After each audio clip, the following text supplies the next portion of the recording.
forcément d'accord. 8h17, on n'est pas forcément d'accord ce matin avec Éric Zemmour. Bonjour Éric. Bonjour.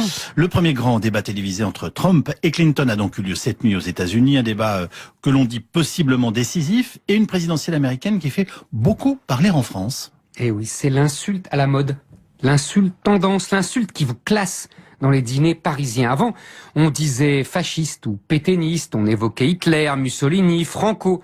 Mitterrand, en son temps, comparait De Gaulle à Badinguet, c'est-à-dire Napoléon III, mais Mitterrand, lui, avait lu Victor Hugo. Et puis, ce fut l'heure de gloire de Pinochet, des colonels grecs. Enfin, Poutine et Orban connurent il y a peu leur moment de consécration, incarner le mal absolu aux yeux des pensants du boulevard Saint-Germain. Désormais, c'est Trump. Gare à la trumpisation de la vie politique, nous prévient François Hollande. Le Brexit gagne en Angleterre, c'est Trump. Marine Le Pen est donnée au second tour de la présidentielle dans tous les sondages, encore Trump. Sarkozy évoque nos ancêtres les Gaulois, encore et toujours Trump. Trump veut dire à la fois populiste, raciste, nationaliste, misogyne, islamophobe, ringard, vulgaire, stupide, beauf, plouc. La droite extrême et l'extrême droite, la droite dure. Et vous trouvez tout cela un petit peu caricatural ? Les contempteurs de Donald font ce qu'ils reprochent à Trump. Ils s'attachent à l'image, à la forme, à la superficie des choses. Ils ne regardent que le style de Trump, pas son programme. Et oui, n'en déplaise à beaucoup, Trump a un programme électoral. On y retrouve le fameux mur qu'il veut édifier pour arrêter l'immigration mexicaine, mais pas seulement.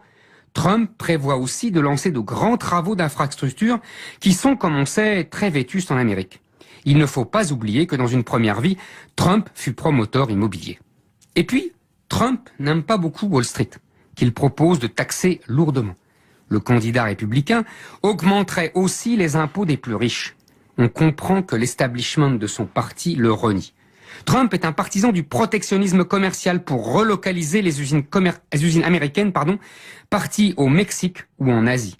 Trump rétablirait enfin la séparation entre banques d'investissement et banques de dépôt qu'avait établi le président Roosevelt en 1932 et qu'avait aboli Bill Clinton dans les années 90.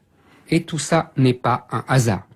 Le programme de Trump ressemble comme un frère, ou plutôt un petit-fils, à celui de Roosevelt et son fameux New Deal. C'est un programme de gauche, mais la gauche des années 30. Une gauche qui refusait l'immigration pour défendre l'emploi des ouvriers américains. Une gauche patriotique et républicaine, dirait-on en France. Hillary Clinton incarne elle aussi la gauche.